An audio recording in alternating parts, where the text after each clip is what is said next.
Hello everyone. Thank you so much for the wonderful response that you have given to my earlier video on the same topic. यानी राजस्थान आर्थिक समीक्षा के part 1 को आपने कितना सारा स्नेह दिया. I am really thankful. आज ये इसका पार्ट 2 है. जैसे अक्सर मैं कहती हूँ, फर्स्ट थिंग फर्स्ट, वही गलती हो जाती है. कल मैं बच्चे को पढ़ाते पढ़ाते साथ में डेटा कॉपी कर रही थी, तो 4996 बोल के 42946 लिख दिया. प्लीज माफ कीजिए. वो एक्चुअल राजस्थान से जो निर्यात का डेटा है वो है 49,946 करोड़, 49,946 यानी 49,946 करोड़ रुपए. तो कृपया इसको ठीक कर लीजिएगा. दूसरा, मैंने लिखा ठीक था 50:50, लेकिन बोलते वक्त स्लिप ऑफ द टंग में कह दिया कि ये सेंटर और स्टेट के बीच में शेयर्ड है. नो, ये गवर्नमेंट ऑफ इंडिया और वर्ल्ड बैंक द्वारा वित्त पोषित ये स्कीम है जिसमें 50:50 दोनों का शेयर है. तीसरा, खाद्यान्न का डेटा भी कुछ ऐसा ही हुआ. 271.33 लाख मीट्रिक टन राजस्थान में खाद्यान्न का उत्पादन है. तो कृपया इन 3 को ठीक कर लीजिए. और आज मैंने बहुत कोशिश की है कि अकेले में 4-5 घंटे बैठ करके पढ़ा, देखा, लिखा और 2 बार वेरीफाई करके डेटा को लिखा है. तो आई एम श्योर आज गलती नहीं होनी चाहिए. स्टिल अगर कुछ है तो प्लीज इंडिकेट कीजिएगा. मुझे गलती सुधारने में कोई आपत्ति नहीं है.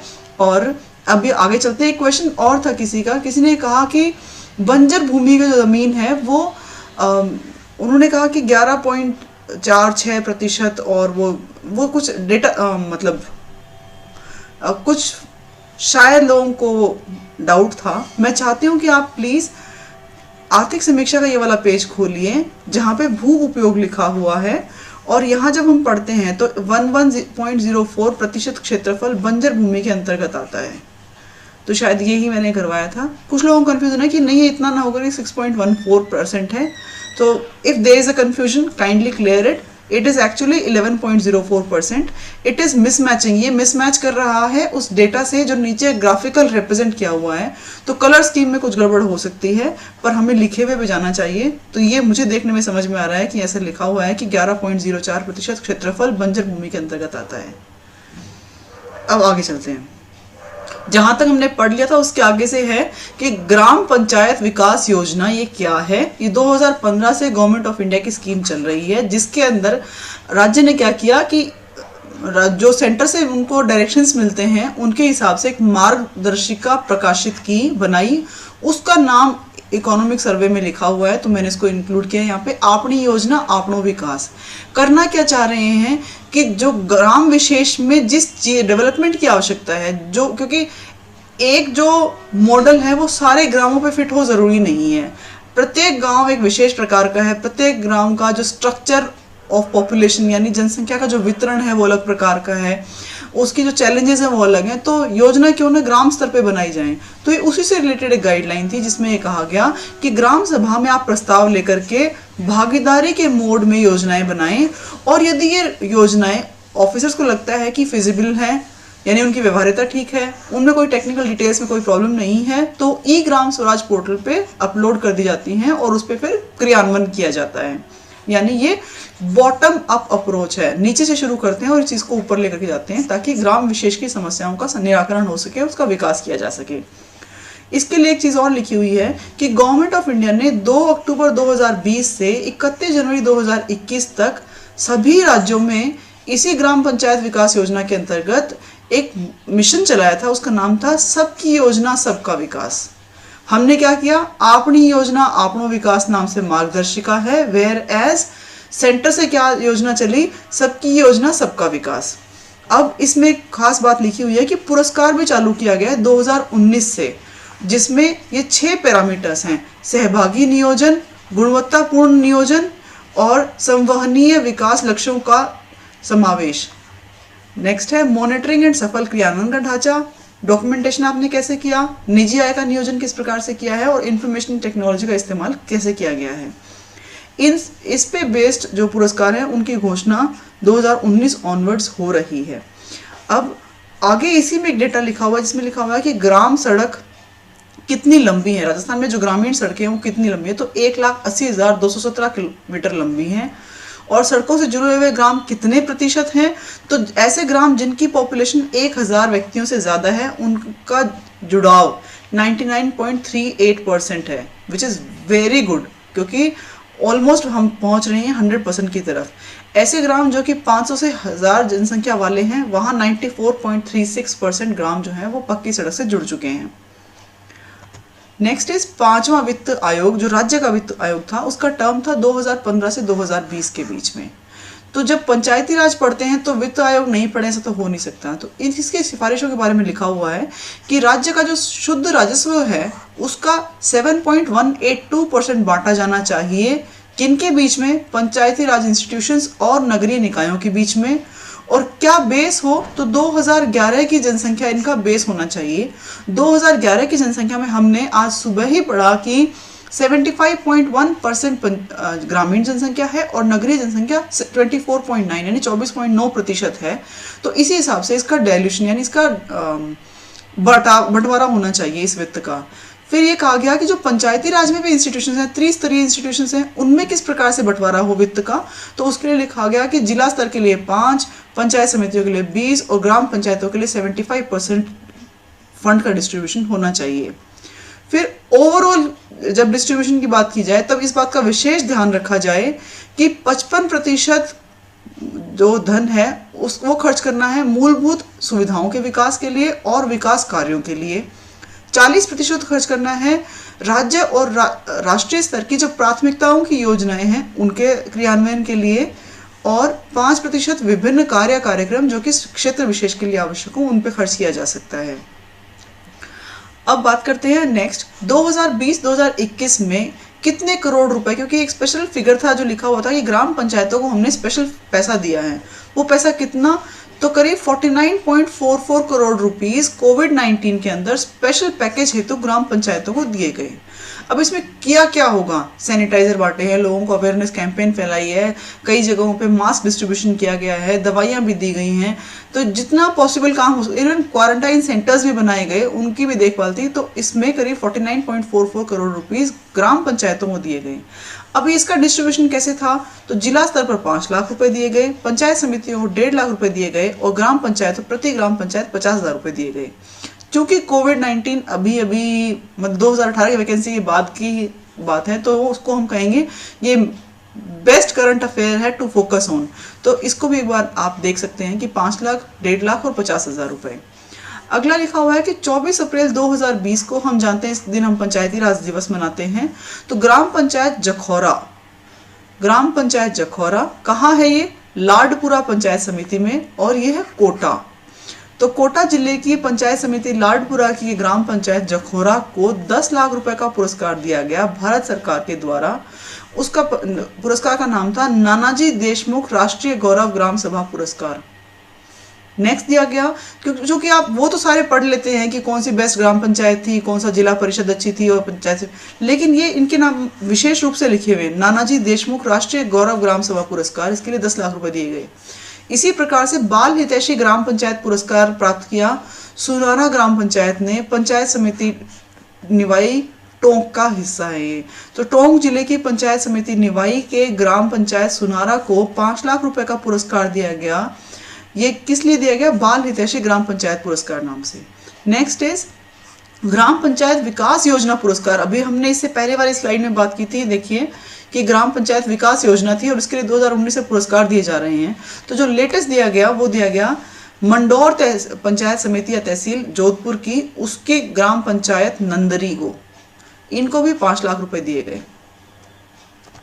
नेक्स्ट इज कई बार ऐसे सवाल पूछ लिए जाते हैं आरपीएससी एग्जामिनेशंस में कि 3 स्टेटमेंट दे देंगे कि इस संस्था का निर्माण नवंबर 1995 में किया गया। यह संस्था जो है वो ग्रामीण क्षेत्रों में गैर कृषि कार्यों को बढ़ावा देती है। तो ये कथन किस संस्था के बारे में है? और फिर पहले में लिख देंगे रिको, दूसरे में लिख देंगे रूडा, तीसरे में लिख देंगे राजसिको एंड स्टफ लाइक दैट। या फिर रूडा के बारे में इनमें से कौन सा कथन सत्य है, सत्य नहीं है। तो इसलिए ऑल्दो ये स्टैटिक नॉलेज है, ऑल्दो ये बहुत पुराना ऑर्गेनाइजेशन है, बट स्टिल इसमें हमेशा संभावना रहती है सवाल पूछे जाने की, तो इसलिए मैंने इसको यहाँ कवर किया है।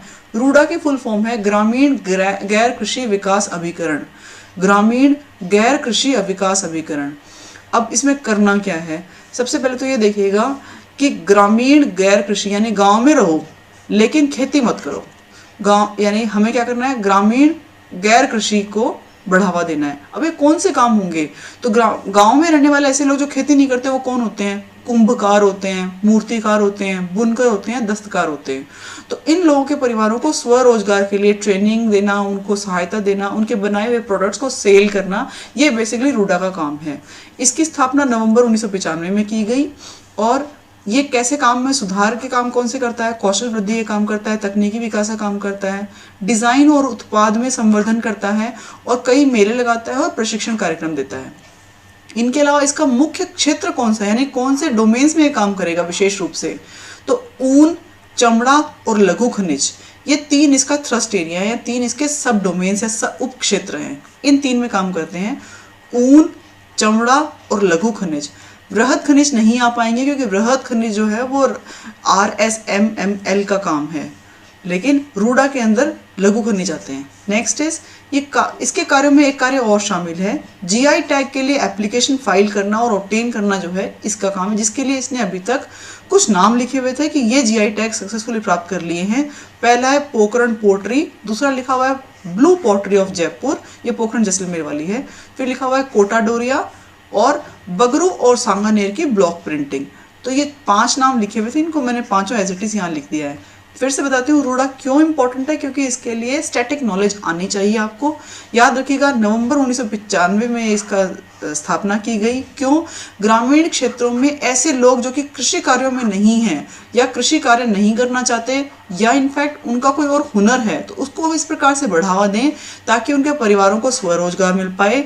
बेसिकली दस्तकार, बुनकर, कुंभकार और मूर्तिकार इसमें शामिल हैं। कौन से सब डोमेन्स हैं, ऊन, चर्म और लघु खनिज। कौशल वृद्धि के लिए, तकनीकी विकास के लिए, डिजाइन और उत्पाद के लिए, और मेले और प्रशिक्षण इसका मुख्य कार्य है। इस प्रकार के सुधार कार्यक्रम करते हैं। फिर नेक्स्ट आ जाता है औद्योगिक विकास।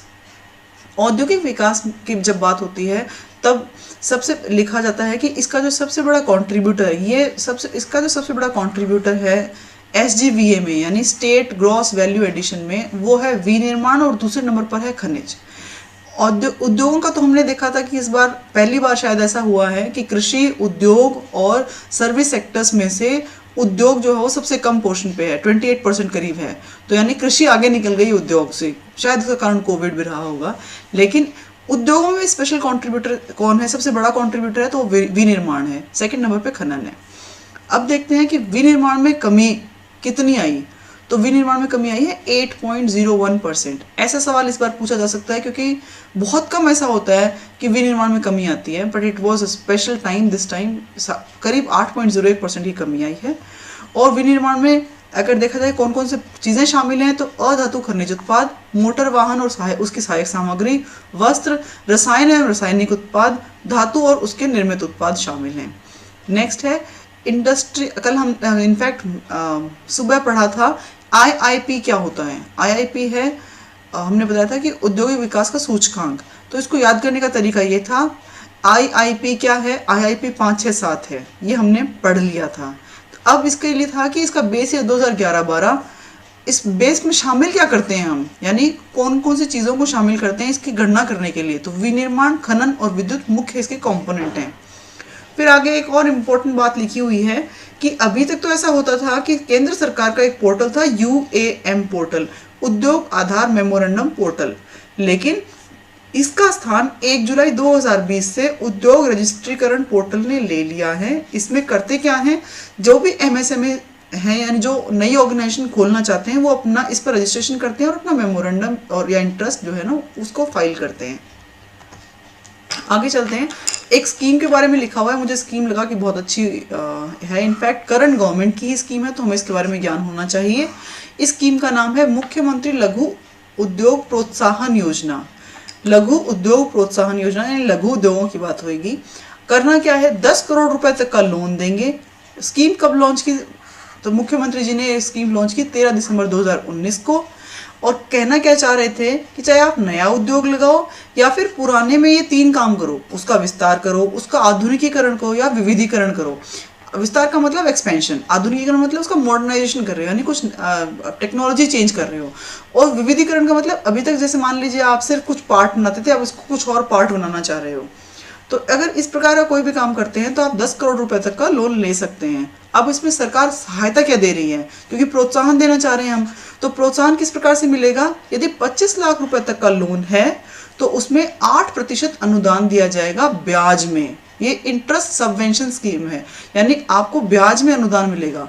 तो मान लीजिए बैंक ने ब्याज दिया 9% की रेट से, 8% जो उसकी वो है इंटरेस्ट वो गवर्नमेंट दे देगी। तो जो व्यक्ति धंधा खोल रहा है, अपना नया उद्योग लगा रहा है, उसको सिर्फ 1% इंटरेस्ट देना पड़ेगा। तो अपने आप में बहुत अच्छी स्कीम है। नेक्स्ट इज 5 करोड़ रुपए तक का यदि लोन है तो उसमें 6% की इंटरेस्ट सब्सिडी है। 10 करोड़ रुपए तक के लोन के लिए 5% की इंटरेस्ट सब्सिडी है। Next is MSME facilitation of establishment and operation act 2019। मैंने यहाँ इसलिए लिखा है इसको हिंदी में क्योंकि हमारी आर्थिक समीक्षा में भी इसी प्रकार से लिखा हुआ था। ये एक्ट नया आया 2019 में, इसका नाम था MSME facilitation of establishment and operation. कहना ये चाह रहे हैं कि आपको हम इतनी सुविधा देंगे कि ताकि आपको कोई भी रोजगार करने में कोई बाधा ना आए। तो बाधा कब नहीं आएगी, जब आपके लिए हम इस प्रकार का एक ऑनलाइन पोर्टल बना दें कि आपने अप्लाई किया, जैसे ही आपने अप्लाई किया तो आपको एक एक्नॉलेजमेंट नंबर यानी एक्नॉलेजमेंट सर्टिफिकेट मिलेगा, पावती की रसीद या सर्टिफिकेट मिलेगा। उसके बाद में आपको 3 साल तक न तो सरकार के कोई भी कर्मचारी आकर के आपको ये कहेगा कि मैं निरीक्षण करने आया हूँ, और ना ही आपको किसी प्रकार के अनुमोदन की आवश्यकता होगी। तो एक तरीके से उनको क्या कर रहे हैं कि आप फ्री हैंड है आपके पास, आप काम कीजिए, नए उद्योग लगाइए, लोगों को रोजगार दीजिए, प्रोडक्शन कीजिए। 3 साल तक आपको कोई डिस्टर्ब करने वाला नहीं है, यानी आपके ऊपर रेगुलेशंस भी नहीं होंगे।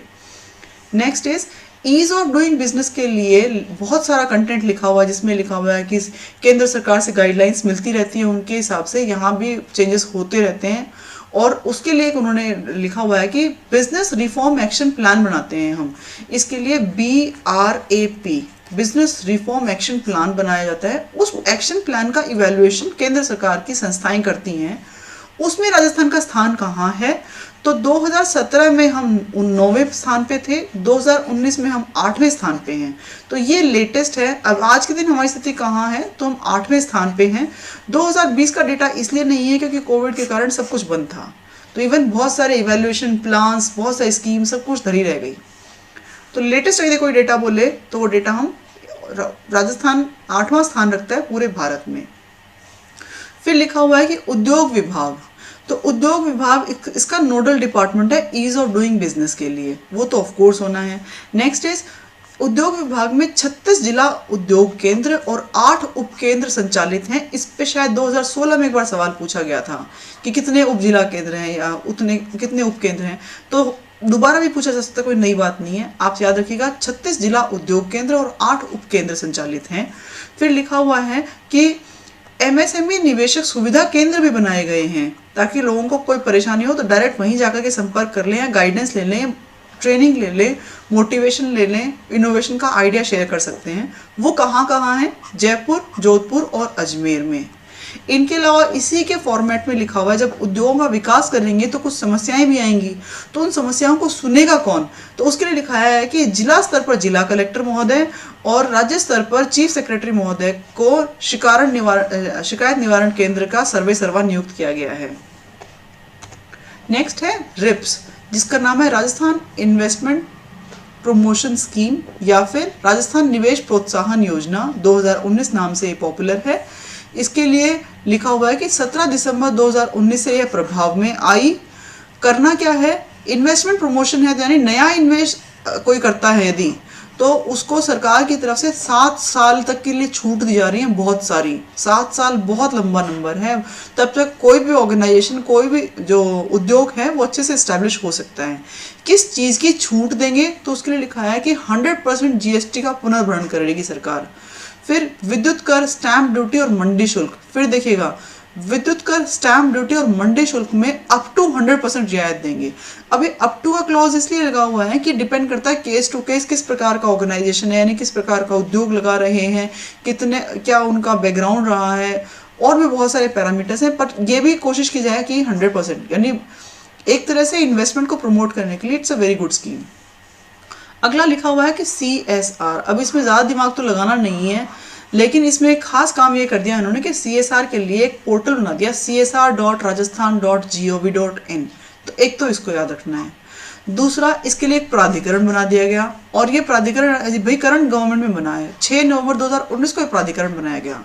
CSR हम पढ़ेंगे लोक प्रशासन में मेंस के लिए, तब आएगा कि CSR कौन देगा। तो CSR वो ऑर्गेनाइजेशंस देती हैं, वो कंपनीज देती हैं जिनकी या तो संपत्ति 500 करोड़ से अधिक हो, या उनका टर्नओवर 1000 करोड़ से ज़्यादा हो, या फिर उन्होंने किसी भी वित्त वर्ष में उनका जो लाभ है, शुद्ध लाभ, वो 5 करोड़ से ज़्यादा हो।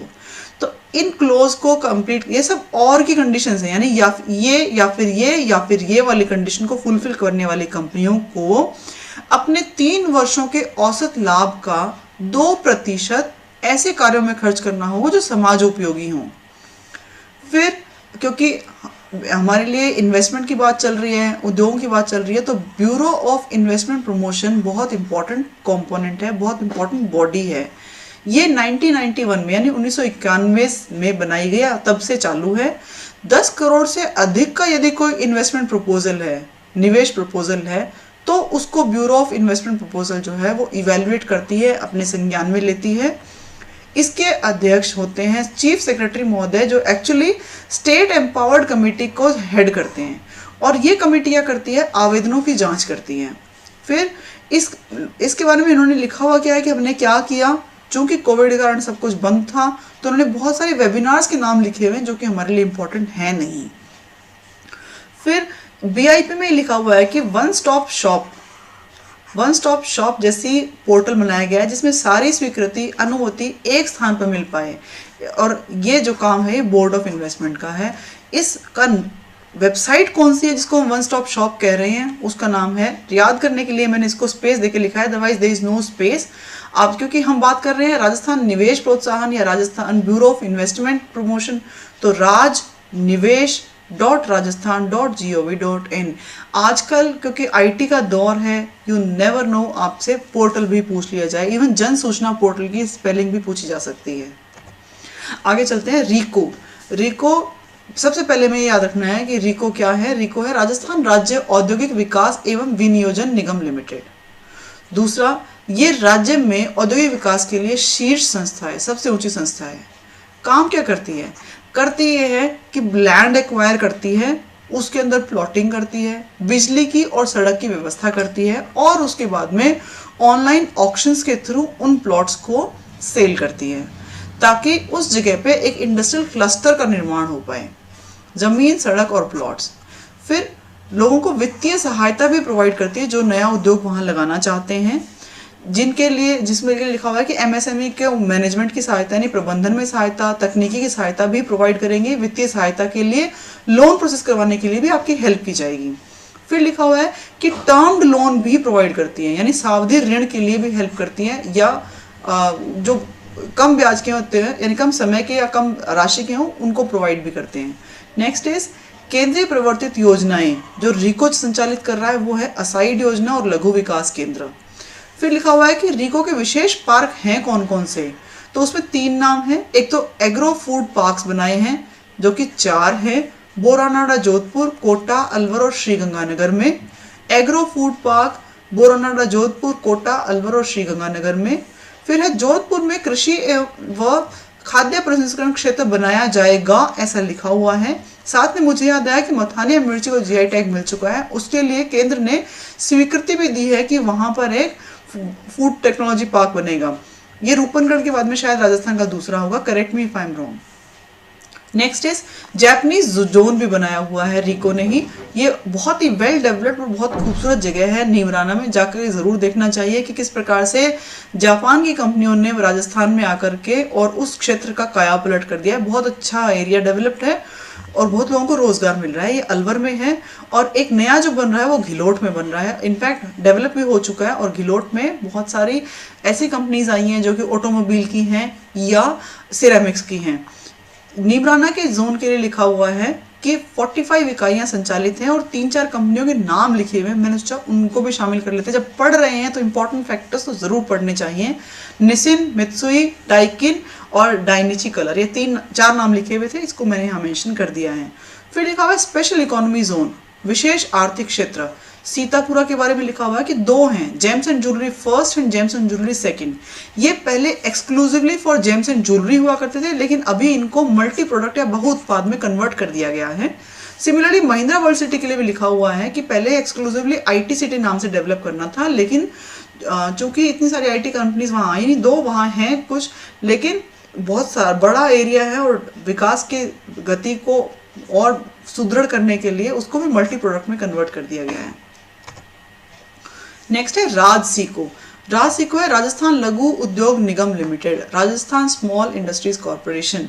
इसमें इसकी स्थापना जून 1961 में की गई, जून 1961 में की गई।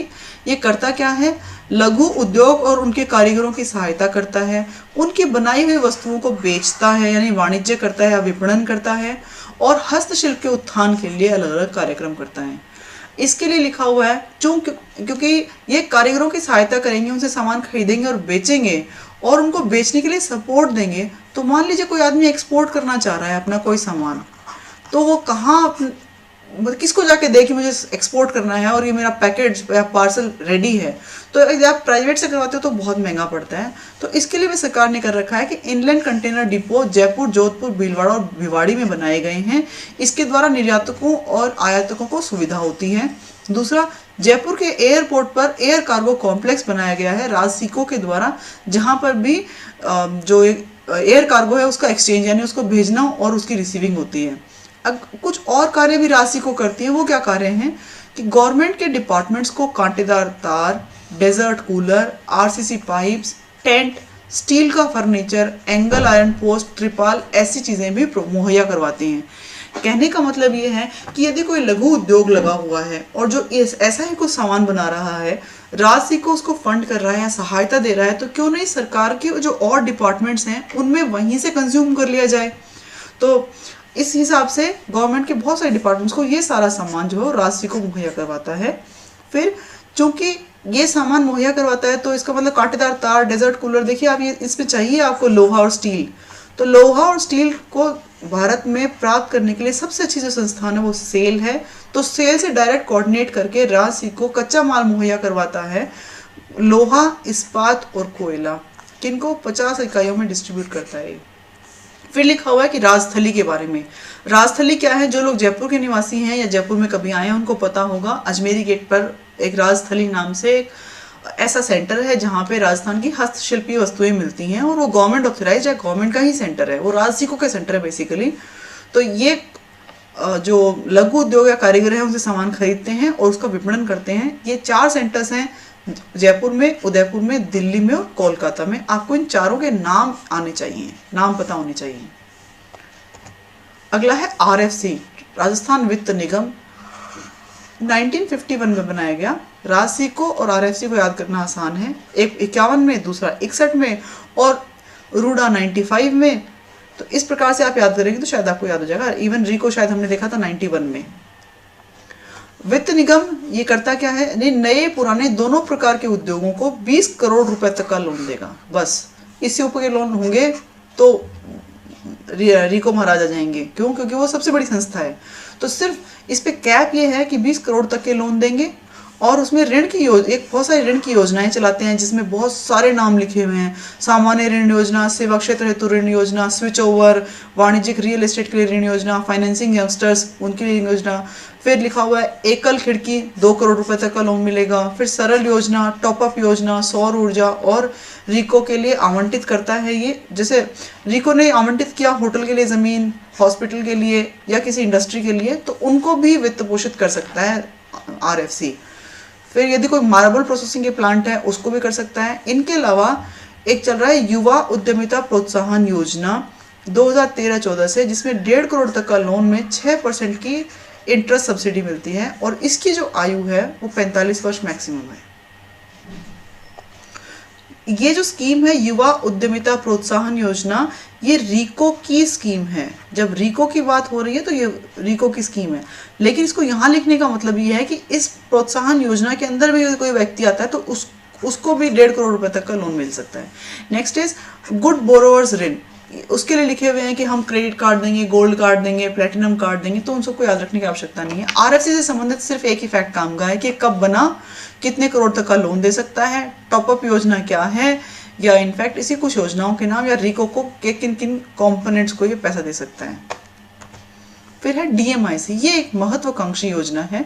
इसके लिए कुछ याद करने लायक फैक्ट जो है वो ये कि कहाँ से कहाँ, तो दादरी इन यूपी से जेएनपीटी मुंबई तक 1483 किलोमीटर का क्षेत्र, जिसमें से 39% यानी 39% हमारे राजस्थान राज्य में कवर हो रहा है। इसमें नए इंडस्ट्रियल सिटीज को स्मार्ट सिटीज के रूप में डेवलप किया जाएगा। और ये जैसे मान लीजिए ये कॉरिडोर यहाँ से निकल रहा है, तो इसके 150 किलोमीटर इधर और इधर के क्षेत्र को इंडस्ट्रियल कॉरिडोर के रूप में डेवलप करेंगे। पहले फेज में 2 क्षेत्र हैं, एक तो निवेश क्षेत्र है जो है खुशखेड़ा, भिवाड़ी, नीमराना। आप जानते हैं ये तीनों ही नीम बड़ा होना चाहिए था, ये तीनों ही अलवर जिले के हिस्से हैं। इनके 42 गांवों में 60 मीटर अप्रोच रोड बना दी गई है और उनको डेवलप किया जा रहा है। इसी फर्स्ट चरण का जो दूसरा कंपोनेंट है, एक तो निवेश क्षेत्र है, दूसरा है औद्योगिक क्षेत्र।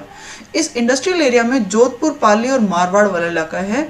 इसमें टोटल 9 गांव शामिल हैं। इसे 12/10/2020 को विशेष निवेश क्षेत्र अधिसूचित कर दिया गया। ऐसा अधिसूचित करने से क्या है कि लैंड एक्विजिशन ईजी हो जाता है और भी बहुत सारी फैसिलिटीज़ जो है वो गवर्नमेंट की तरफ से प्रोवाइड कर दी जाती हैं। फिर आता है, इसी में लिखा हुआ है कि भिवाड़ी में एक इंटीग्रेटेड टाउनशिप एंड अथॉरिटी का डेवलपमेंट किया जा रहा है। ये जो है ये भिवाड़ी इंटीग्रेटेड टाउनशिप, इसमें कौन कौन से क्षेत्र आते हैं, तो बहरोड, मुंडावर, नीमराना, कोट कासिम और तिजारा के 363 गांव हैं। ऐसा हो सकता है ये पूछ लिया जाए, हाल ही में प्रस्तावित या हाल ही में बनाई गई भिवाड़ी इंटीग्रेटेड टाउनशिप में इनमें से कौन सा शामिल नहीं है, तो आपको एटलीस्ट इन प्लेसेस के नाम पता होने चाहिए कि ये शामिल हैं। नेक्स्ट इज खनिज। खनिज बहुत आसान है। खनिज को याद करने के लिए तो जो हमारे इसमें दिया हुआ है आर्थिक समीक्षा में, सिर्फ 4-5 चीज़ें लिखी हुई हैं कि 81 मिलते हैं, 57 का हम खनन करते हैं, 81 मिलते हैं, 57 का खनन करते हैं। फिर लिखे हुए हैं 4 नाम कि इन चारों के लिए हम एकमात्र उत्पादक, यानी हमारे अलावा कहीं मिलता ही नहीं, सीसा, जस्ता, सेलेनाइट, वोल्स्टोनाइट, सीसा, जस्ता, सेलेनाइट, वोल्स्टोनाइट, सीसा, जस्ता, सेलेनाइट और वोल्स्टोनाइट। यदि ऐसे याद करोगे तो याद हो जाएगा। फिर हम लगभग पूरा उत्पादन करते हैं, यानी 100% नहीं लेकिन लगभग पूरा। जब आप कहते हैं कि 90%, 95%, 99% ऐसे कुछ उत्पादन करते हैं तो लगभग सारा ही हो गया। तो उसमें आता है चांदी, कैल्साइट और जिप्सम।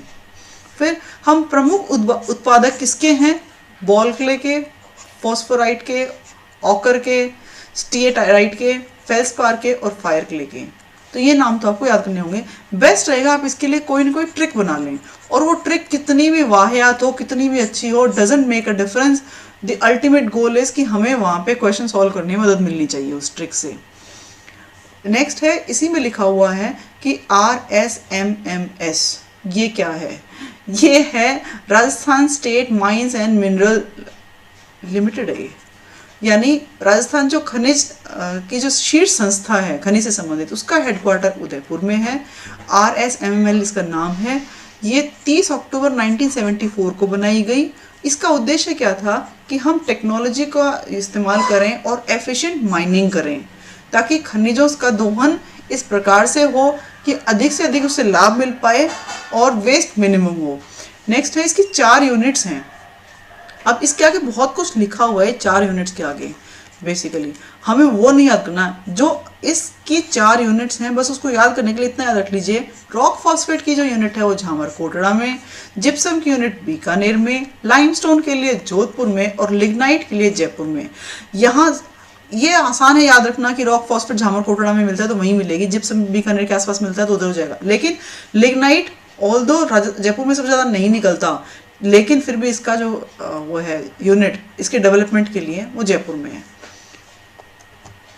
फिर आता है तेल और प्राकृतिक गैस। बहुत सारा कंटेंट लिखा हुआ है, कुछ काम का नहीं है। काम का सिर्फ ये है कि भारत जितना उसको चाहिए, यानी जो इतना कंजम्पशन है उसमें से 16% तो खुद प्रोड्यूस कर लेता है, खुद निकाल लेता है। 84% हम आयात करते हैं, और जो खुद निकालता है उसमें से करीब 22 से 23% जो है हिस्सा वो राजस्थान का है।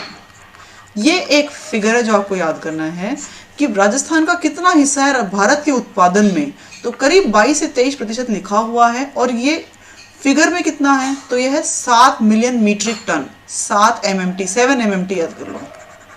तो राजस्थान का हिस्सा कितना, 7 MMT या 22 से 23%।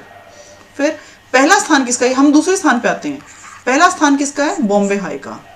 फिर इसके 4 बेसिन्स हैं, अभी तक तो शायद आपको याद भी हो गए होंगे। Barmer Sanchore basin, Jaisalmer basin, Bikaner Nagaur basin. जब बाड़मेर और सांचौर की बात होगी तो 2 जिले आएंगे, एक तो बाड़मेर एक जालौर। जब जैसलमेर बेसिन होगा तो सिर्फ जैसलमेर जिला आएगा। लेकिन जो बीकानेर नागौर बेसिन है उसमें इन दोनों के अलावा भी 3 जिले और शामिल हैं, इसलिए मैंने यहाँ नाम लिखा है कि 2 तो यही जिले, इनके अलावा श्रीगंगानगर, हनुमानगढ़ और चूरू। फिर है विंध्यन बेसिन, इसमें क्या है, तो विंध्यन का जो इलाका है जिसमें कोटा, बारा, बूंदी, झालावाड़, ये तो चारों जिले शामिल हैं। और कुछ हिस्से हैं भीलवाड़ा और चित्तौड़गढ़ के। तो क्वेश्चन कैसा भी बन सकता है, राजस्थान के विंध्यन बेसिन में इनमें से कौन सा जिला शामिल है, नहीं है, टाइप्स भी बन सकता है। फिर तेल दोहन हमने कब से शुरू किया, तो मंगला वो क्षेत्र है जहां से हमने निकाला। इनफैक्ट ऐसे कह दीजिए कि मंगला वो कुआ है जहां से हमने तेल निकालना शुरू किया। बेसिकली ऐसा कोई चीज़ होती नहीं। स्टिल 29 अगस्त 2009 से निकालना शुरू किया। डेट याद करने के लिए मुझे लगा कि कितना शानदार चीज़ है ये। तो 29/8/2009 लिखना है। 8 को यदि इन दोनों के बीच में फंसा दिया जाए और ऐसे कर दिया जाए उल्टा आड़ा, तो 2009 बन जाता है। तो इस प्रकार से आप याद कर सकते हैं। वर्तमान में ऐसे जो क्षेत्र हैं जहाँ से हम तेल का दोहन कर रहे हैं वो 14 हैं। फिर ये बात भी है कि रामगढ़ गैस संयंत्र में कौन सी कंपनी, ऑल्दो ये जो तेल दोहन है उसके बाद में वर्तमान में 14 है, इनमें बहुत सारी कंपनियों के नाम लिखे हैं। केएनस एनर्जी का नाम लिखा हुआ है, IOCL लिखा हुआ है, फोकस एनर्जी लिखा हुआ है। तो वो बहुत कंफ्यूजिंग है, उन पर सवाल बनना मुश्किल है। लेकिन ये इस पे बन सकता है, इसके लिए स्पेसिफिक लिखा हुआ है कि रामगढ़ गैस संयंत्र में कौन पहुंचाता है गैस, वो पहुंचाती है फोकस एनर्जी। फिर लिखा हुआ है हमारी जो महत्वाकांक्षी रिफाइनरी किस किस के साथ है, तो स्टेट गवर्नमेंट और HPCL का एक जॉइंट वेंचर है जिसमें स्टेट गवर्नमेंट का 26% और HPCL का 74% शेयर है। और इसकी कुल लागत है 43, आप इसको ऐसे याद कीजिएगा 43219, फिर 1 को इधर रिप्लेस कर दीजिए, इन दोनों को इंटरचेंज कर दीजिए, तो ये हो जाएगा 43129 करोड़, 43,129 करोड़ रुपए की ये रिफाइनरी की लागत आएगी। इसमें एक डेटा मैंने इसी बार पढ़ा, वो है ऋण और इक्विटी, उसका कितना वो है हिस्सा, तो 2 हिस्सा ऋण और 1 हिस्सा खुद की पूंजी का निवेश किया गया है।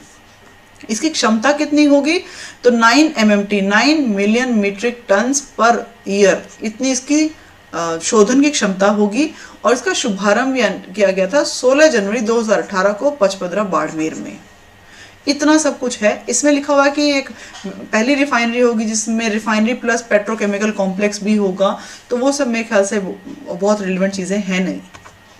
फिर श्रम में मुझे खाली एक ही चीज़ समझ में आई ढंग की, वो ये था कि न्यूनतम मजदूरी की कीमतें कितनी हैं, तो मैच द फॉलोइंग आ सकता है। अकुशल के लिए 225, इसका ट्रिक यही है खाली कि 225 से शुरू करो, 12 बढ़ाओ, फिर 12 बढ़ाओ और फिर 50 बढ़ा दो, 12 50। देखिए 12 बढ़े हैं, फिर 12 बढ़े हैं और फिर 50 बढ़े हैं। तो अकुशल, अर्धकुशल और कुशल और उच्च कुशल के लिए 225, 237, 249 और 299 रेस्पेक्टिवली न्यूनतम मजदूरी है। अगला है मुख्यमंत्री युवा संबल योजना, यानी बेरोजगारी भत्ता योजना। ये 1 फरवरी 2019 से 2 वर्षों के लिए लागू की गई थी। 2 वर्ष इसलिए, कब डिसकंटिन्यू होगी, या तो आपकी जॉब लग जाए या फिर आपके 2 साल पूरे हो जाएं, तब ये बंद हो जाएगी। जब शुरू किया गया था तब 3,000 रुपये और 3,500 रुपये शुरू किए गए थे, लेकिन आज के दिन में 500 रुपये शायद बढ़ा दिए गए हैं। हमें यही डेटा याद रखना है कि 3,000 रुपये पुरुषों को और 3,500 रुपये महिलाओं को, ट्रांसजेंडर्स को, विकलांग या दिव्यांगजनों को मिलेंगे प्रति माह। फिर है राज कौशल पोर्टल। यह पोर्टल खूब सुर्खियों में आया था जब कोविड-19 की पहली लहर आई थी। बहुत सारे बेचारे प्रवासी मजदूर अपने अपने राज्यों की ओर जा रहे थे, तो वो कुछ कुशल थे, कुछ अर्धकुशल, कुछ सभी प्रकार के थे। इनमें से कुछ निर्माण श्रमिक थे, कुछ IIT किए हुए लोग, ITI किए हुए लोग भी थे, कुछ RSLDC से सर्टिफाइड भी थे, कुछ पंजीकृत बेरोजगार भी थे।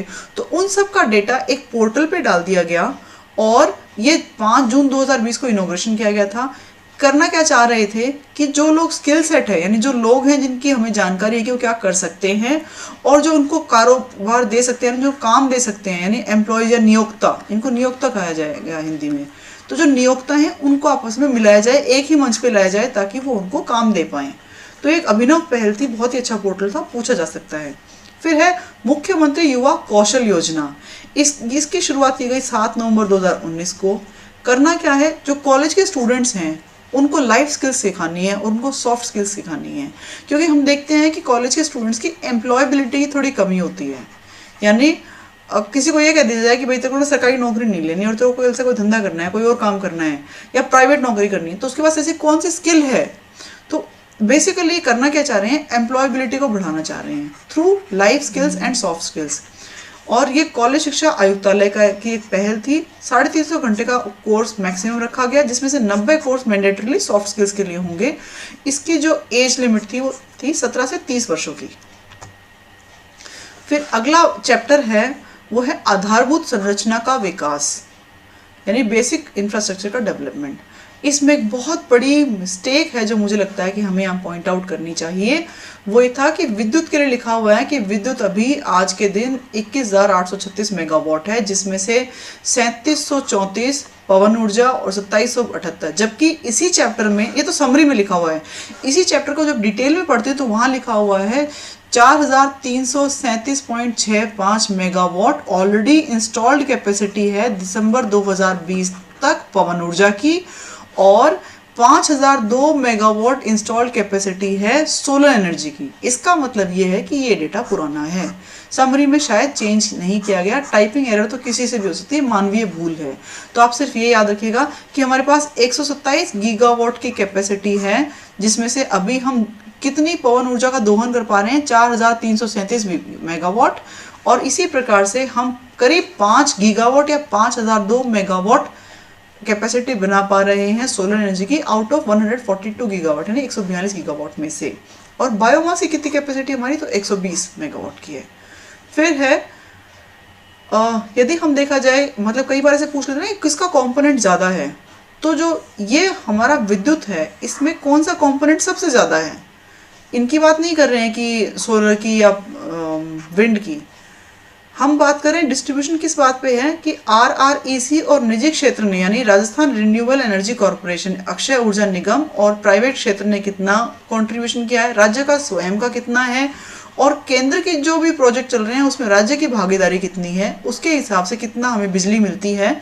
तो उसमें देखा जाए पहले नंबर पे प्राइवेट क्षेत्र आ गया है। मैं ये कहना चाह रही हूँ, यहाँ हाईलाइट करने का मतलब ये है प्राइवेट क्षेत्र का कॉन्ट्रीब्यूशन RREC के साथ में 9765 लिखना चाहिए था, 56 हो गया गलती से नहीं, याद करने की ट्रिक कह रही हूँ। आप इसको याद कैसे करेंगे, 9756 मेगावाट है, ऐसे याद कर पाए बहुत अच्छा है, नहीं तो घटते हुए क्रम में लिख करके फिर उसको सीधा कर लो, it's up to you, but it is 9756 megawatts.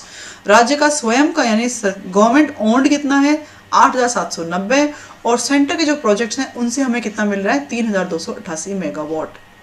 फिर भड़ला सोलर पार्क के बारे में स्पेसिफिकली लिखा हुआ है कि भड़ला सोलर पार्क में 4 फेजेस में डेवलपमेंट हुआ है और उसकी अभी जो क्षमता है वो है 2245 मेगावाट।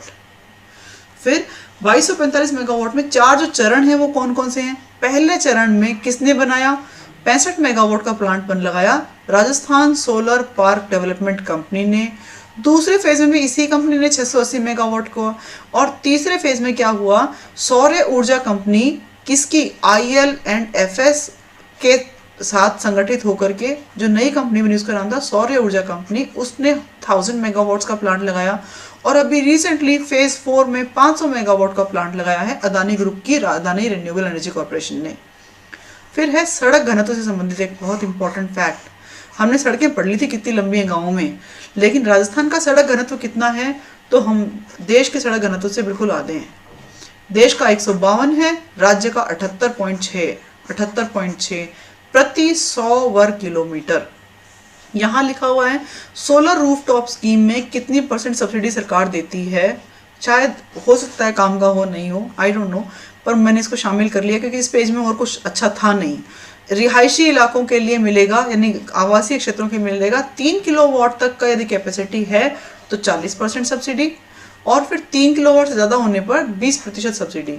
और यदि ग्रुप हाउसिंग स्कीम है या रेजिडेंट वेलफेयर एसोसिएशन, यानी बहुत सारे लोग मिलकर एक बड़ी बड़ी सोसाइटी नहीं बनाते, उसमें यदि 500 किलोवाट तक का प्लांट लगेगा तो उसमें 20% की सब्सिडी मिलेगी। बात करते हैं एक और इम्पॉर्टेंट स्कीम की, मुझे इतनी अच्छी लगी कि मैंने इसका पूरा स्क्रीनशॉट डाल दिया। ये था विकास पथ। और पता नहीं क्यों ऐसे इंट्यूशन हो रही है कि इस पे सवाल पूछा जाएगा, क्योंकि ग्रोथ एंड डेवलपमेंट हमारे सिलेबस में स्पेसिफिकली लिखा हुआ भी है। तो 2019-20 बजट की घोषणा के अनुसार आगामी 5 सालों में प्रत्येक ग्राम पंचायत में वॉल टू वॉल विकास पथ का निर्माण किया जाएगा। कहना ये चाह रहे हैं कि ग्राम पंचायतों में जो रिहायशी इलाके हैं उनके अंदर 5.5 मीटर की कम से कम वो बनाई जाएगी, विकास पथ यानी चौड़ी रोड बनाई जाएगी, और इसकी औसत लंबाई करीब 1 किलोमीटर की होगी। विकास पथ डिजाइन के अनुसार, ये याद रखना जरूरी नहीं है, कंक्रीट के ब्लॉक बनाए जाएंगे। एक्चुअली पानी भर जाता है गांव में, आप जानते हैं, नालियां पक्की नहीं होती तो कहीं से भी कचरा आ जाता है। तो उन सब समस्याओं को दूर करने के लिए पक्की कंक्रीट की ब्लॉक्स के साथ में रोड्स बनाई जाएंगी, और इसके दोनों तरफ क्या होगा, घरों की दीवारों के साथ एल शेप में नाली का निर्माण किया जाएगा। घरों के सामने प्रवेश स्थान पर नाली को ढका जाएगा। फिर विकास पथ के प्रत्येक 250 मीटर पर यूटिलिटी सर्विस पाइपलाइन डाली जाएगी। फिर लिखा हुआ है कि विकास पथ के ग्राम व एनलाइटनमेंट का चयन जिला स्तरीय समिति के द्वारा किया जाएगा, यानी किस में बनाना है, कौन से गांव में बनाना है। नॉट हर एक गांव में जरूरत हो ऐसा जरूरी नहीं है। तो इसके लिए कौन कौन समिति में होंगे, कलेक्टर महोदय होंगे, विधायक महोदय होंगे, अधीक्षण अभियंता यानी सुपरिटेंडिंग इंजीनियर होंगे। अब ये था कि प्रथम चरण में इतना कर दिया, उतना कर दिया, वो नहीं याद करना है। याद क्या करना है कि अभी रिसेंटली ये कहा गया 2020-21 में ये कहा गया कि प्रत्येक विधानसभा क्षेत्र से दो विकास पथ या 8 से 10 किलोमीटर लंबी सड़क का नवीकरण का कार्य किया जाएगा। ये याद रख लीजिएगा बस, ये वाला डेटा याद करने की जरूरत नहीं है। राइट साइड में लिखा हुआ है डाकघरों की संख्या। एक बार मैंने देखा था शायद उद्योग प्रसार अधिकारी के उसमें पूछा हुआ था कि डाकघरों की संख्या बताइए। I was very surprised, but still देख लीजिए 10,307 के करीब, रफ भी याद कर लेंगे ना कि करीब 10,000 हैं तो भी आपको वहां मिल जाएगा आंसर। फिर कितने टेलीकॉम उपभोक्ता हैं, तो राज्य की जनसंख्या के जितने ही टेलीकॉम उपभोक्ता हैं 6.6 करोड़ या 660.20 लाख लोग टेलीकॉम उपभोक्ता हैं राज्य में। फिर सेवा क्षेत्र के उप क्षेत्र घटते हुए क्रम में मैंने यहाँ लिखे हुए हैं, क्योंकि सेवा क्षेत्र हम जानते हैं कि करीब 40% से ज़्यादा योगदान देता है, लेकिन ये बहुत सोचने वाली बात है कि वो आता कहाँ से है रेवेन्यू। तो उसमें जो सबसे बड़ा कंट्रीब्यूटर है वो होटल इंडस्ट्री है। अच्छा, नाम बहुत सारे हैं, एक अकेला होटल नहीं है, 4-5 होंगे, लेकिन याद करने की सुविधा से मैंने इसको क्या कह दिया कि आप एक होटल का वर्ड कैच कर लो, दूसरे केस में आप आवासीय गृह का कैच कर लो, और तीसरे में आप अन्य सेवाएं कैच कर लो, और चौथे नंबर पर परिवहन।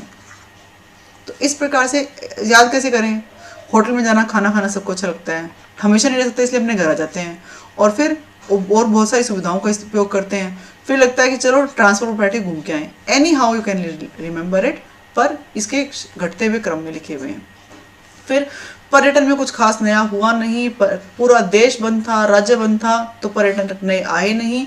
फिर भी पुराना डेटा लिखा हुआ है कि 155.6 लाख यानी करीब 1,55 लाख लोग देखने के लिए आए, जिनमें से 4.46 लाख विदेशी सैलानी थे और 151.17 लोग स्वदेशी सैलानी थे। और एक फैक्ट और लिखा हुआ है कि वंदे भारत मिशन में 414 उड़ानों में हम करीब 56,000 राजस्थानियों को वापस लेकर के आए। बोलते बोलते मुंह दर्द करने लग गया है, आगे वाला एक और वीडियो में बनाऊंगी। मुझे लगता है कि मैं इसको अगले वीडियो में ख़त्म कर दूंगी। आपने मुझे बहुत पेशेंस से सुना, उसके लिए थैंक यू। और मुझे नहीं लगता कि आज मैंने कोई गलती की है, बट स्टिल अगर की हो तो मुझे ज़रूर बताइएगा।